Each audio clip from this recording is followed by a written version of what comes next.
మీలో మీరే నవ్వుకుంటున్నారు? ఈ ఆడవలేక నవ్వుతున్నాను. మామూలుగా సర్జరీ అయిన 10 రోజులకే డిశ్చార్జ్ చేస్తారు.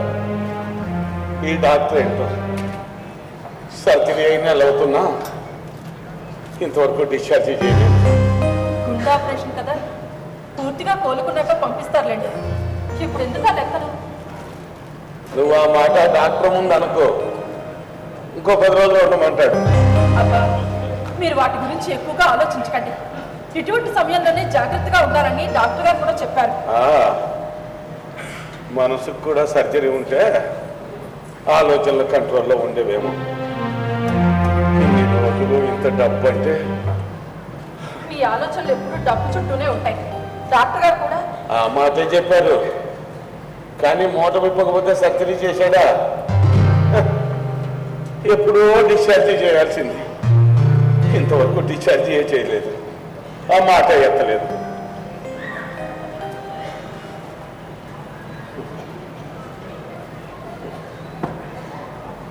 తీసుకోండి.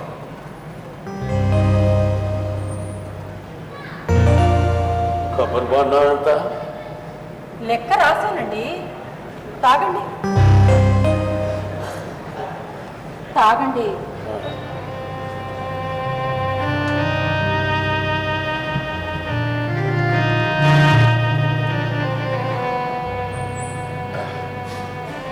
ఏమిటి సగం తాగటం? పూర్తిగా తాగండి. కష్టంగా ఉందిలే. ఖరీదు గుర్తు తెచ్చుకుంటే కంఠం దిగుతున్నట్టు లేదు. తాగండి.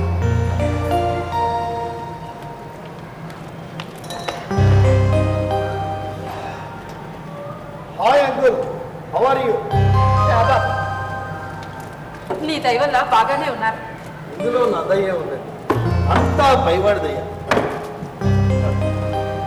ఆ పైవాడిదయ్యే నీ ద్వారా అందింది. సరిగ్గా చెప్పారు. ఆ రోజు మీరు రోడ్డు మీద స్పృహ తప్పి పడిపోవడం, సమయానికి నువ్వు రావటం, ఈ హాస్పిటల్లో జాయిన్ చేయడం, అదంతా తలుచుకుంటేనే భయం వేస్తుంది నాకు. భయం ఎందుకు? నౌకలు ఉన్నాయి, సునామీలో బతికినాళ్ళు ఉన్నారు అని చెప్పి నువ్వేం చేయలేదంటాం లేదు. అంకుల్, మీరు ప్రత్యేకంగా చెప్పాలా? ముందు ఈ స్వీట్ తీసుకోండి. ఈ టైంలో తినొచ్చో తినకూడదు?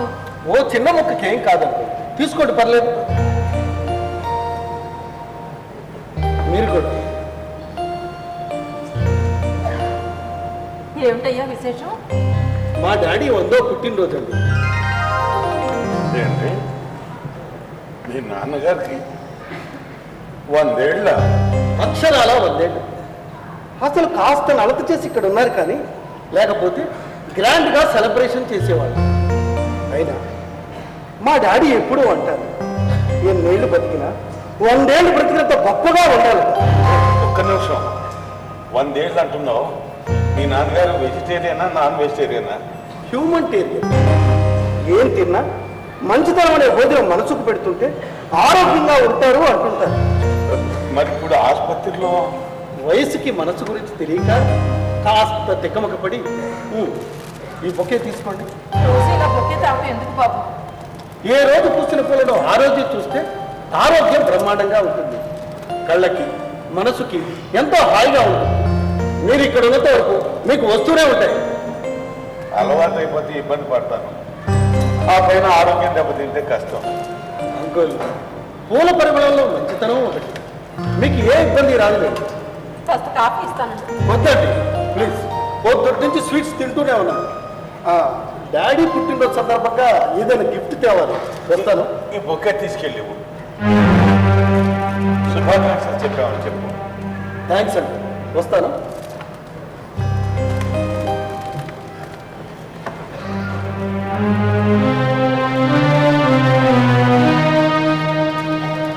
ఎమర్జెన్సీ వార్డులో ఉన్న ఒకరికి వీరైతే బ్లడ్ కావాలి. నాది అదే. వస్తానండి.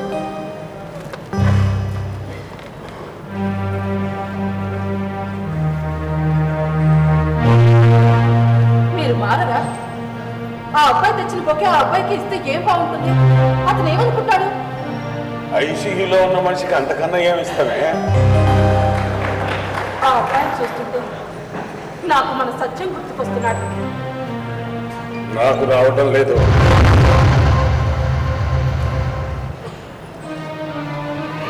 వాడికి ఒకసారి ఫోన్ చేస్తే చెయ్యను. నువ్వు చేసావో చేసే ఉంటావు. తల్లి ప్రేమ కదా, ఊబి కన్నా లోతుగాను కొండ కన్నా ఎత్తుగానో ఉంటుంది. అంటే అబద్ధం ఆలోచించుకుంటున్నావా? వాడి సంగతి నాకు తెలుసు. చెప్పకుండా చేయవలసింది చేసేశాడు. అసలు నేను ఇలా అయిపోవటానికి కారణం వాడు కాదు. ఏది తోస్తే చేస్తాడు. తల్లి తండ్రి ఉన్నారని ఇంగితం ఉందా వాడికి?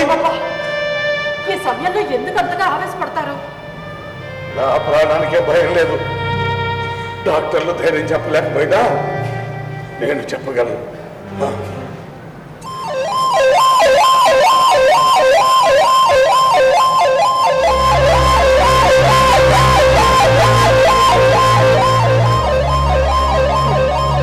మళ్ళీ ఎవరో వచ్చారు. ఎవరో ఏమిటో ఎప్పుడూ ఆలోచించలేదు. కానీ అంబులెన్స్ చప్పుడు పెట్టి గుండె తత్తలాడిపోతుంది. మన దాకా వస్తే కానీ తెలీదు.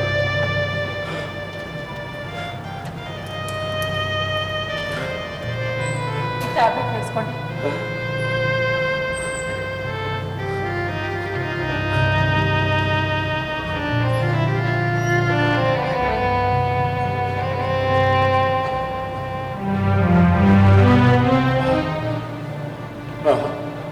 అన్నట్టు గౌరీ శంకర్కు ఫోన్ చేసావా? ఆసుపత్రిలో ఉన్న డబ్బులు కట్టాలి అని. ఈ హడావిడిలో పడి చేయలేదు. మీరు కాస్త పిచ్చుపడ్డాక చేస్తాను. ఇక్కడున్నప్పుడే డబ్బులు రావాలి. డిశ్చార్జ్ అయితే కనీసం ఆలోచించడు. డాక్టర్ గారు డిశ్చార్జ్ అన్నారు, డబ్బులు కట్టాలి అని చెప్పు. ఫోన్ చేయ. నీ వల్ల కాదు కానీ ఫోన్ ఇలా ఇలా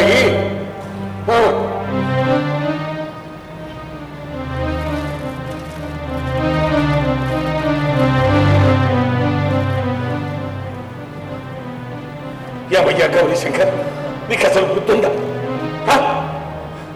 గోపాల్ గారు, మీ అమ్మగారికి రేపు ఉదయానికల్లా ప్రస్తుతానికి అబ్జర్వేషన్లో వచ్చాం. అవసరమైతే ఈరోజు స్టెంట్ వేయాలి. మీరు డబ్బులు సిద్ధం చేయాలి. సుమారుగా ఎంత వచ్చి డాక్టర్ గారు? 2 లక్షల దాకా సిద్ధం.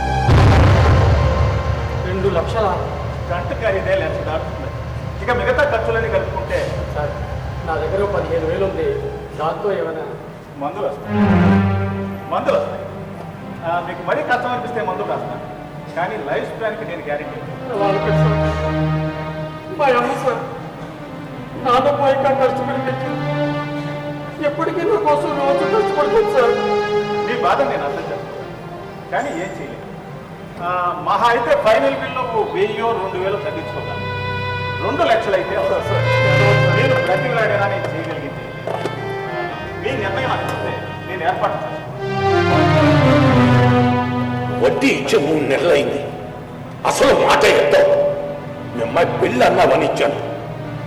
ఇప్పుడు జైల్లో ఉన్నట్టుగా హాస్పిటల్లో ఉంటున్నాను. నువ్వేం చేస్తావో నాకు తెలియదు. డబ్బులు పంపి.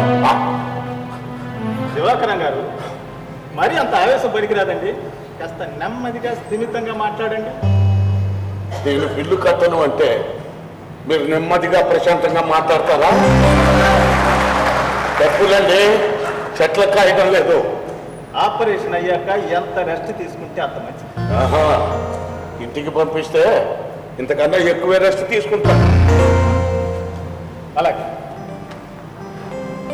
పంపిస్తాను, పంపించేస్తా.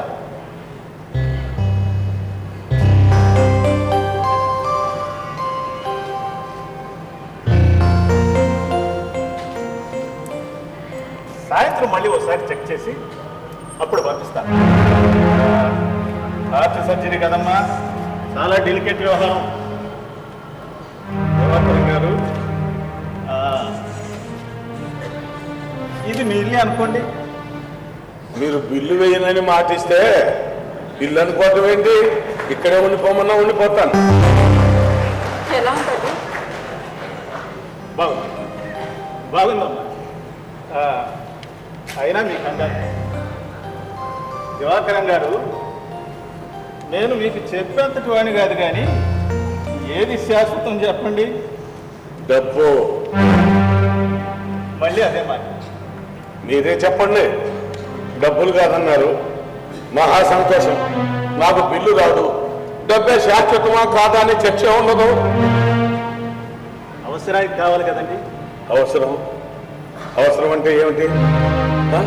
తిండి, బట్ట, ఓ ఇల్లు. సరే, నేను ఒక పని చేస్తాను. మీకు నేను ఒక నెల కాకపోతే 2 నెలలు 2 పూట్ల భోజనం పెడతాను. ఇదిగో ఈ తెల్ల బట్టలు 2 జతలు గుడ్డిస్తాను. మీ ఇష్టం వచ్చిన రోజులు మా ఇంట్లో ఉండండి, ఒక్క పైసా అడగను. కాకపోతే ఇప్పుడు నన్ను బిల్లు అడగను. కరెక్ట్, మీరు చెప్పినవన్నీ ముఖ్యమే. కానీ అనారోగ్యం చేస్తే మందులు కావాలి, పరీక్షలు చేయడానికి పరికరాలు కావాలి. అసలు ఈ ఆపరేషన్ థియేటర్కే నాకు 25 లక్షలు అయింది, అది కూడా బ్యాంకులో. తీర్చాలా? ఇక మీలాంటి వాళ్ళ ప్రాణాలు నిలబెట్టడానికి లేటెస్ట్ పరికరాలు సమకూర్చుకోవాలా? బిల్లు తీసుకోకుండా ఉంటే బాగుండు అని నాకు అనిపించిన తప్పదుగా. తప్పదన్నప్పుడు శాశ్వతం అశాశ్వతం అనే వేదాంతం ఎందుకంటే వేదాంతం పుస్తకం కూడా డబ్బు పెట్టింది దొరకటం లేదు. అశాశ్వతం అయినా శాశ్వతం కన్నా బలంగా ఉంటుంది. దివాకరం గారు, నేను మీతో వాదించగలను, కానీ మీ అనారోగ్యం రీత్యా వాదించను. రేవతమ్మ గారు, మీ అబ్బాయి వస్తాడన్నారు, వచ్చాడా? రావాల్సిన వాడేనండి. రావట్లేదు. బంధువులు ఎవరు వచ్చారా? ఫోన్ చేశాను. వాళ్ళందరూ నా దగ్గర డబ్బు తీసుకున్న వాళ్ళే.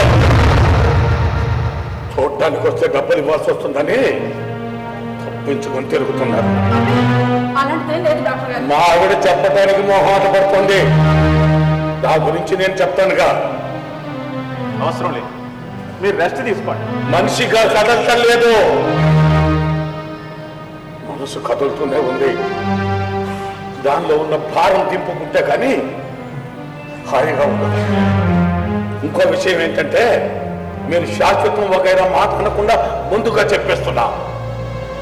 మనం మోహం చూసుకుని అర్థం కొనుక్కోవాలన్నా అర్థం కావాలి. అర్థం అంటే అర్థమయ్యే మాటల్లో డబ్బు. ఆ డబ్బు విషయంలో నేను ఎవరు చెప్పినా వినను. అందుకే అందరూ నా డబ్బుని ఇష్టపడతారు, కానీ నన్ను ఇష్టపడరు. అంటే వడ్డీ వ్యాపారం చేస్తుంటారా? డబ్బు విలువ తెలిసిన ప్రతి వాడు వడ్డీ వ్యాపారం చేస్తున్నట్టేనా? కానీ ప్రతి 2 మాటల్లోనూ డబ్బు దొరుకుతుంటేను మాట ఎప్పుడొచ్చినా చాలా మంది మనసులో ఆ మాటే ఉంటుంది. డబ్బు నా ప్రాణాన్ని నిలబెట్టింది అంటే ప్రాణానికి ఎంత విలువ ఉందో డబ్బుకంత విలువ ఉన్నట్టేగా. ఒకసారి నన్ను కలవమని చెప్పండి. వాడిని చూస్తేనే కానీ నన్ను డిశ్చార్జ్ చేయరా? ఏంటి? అమ్మకు ఊపిరి అందట్లేదు, గుండె ఎగరేస్తుంది. పద.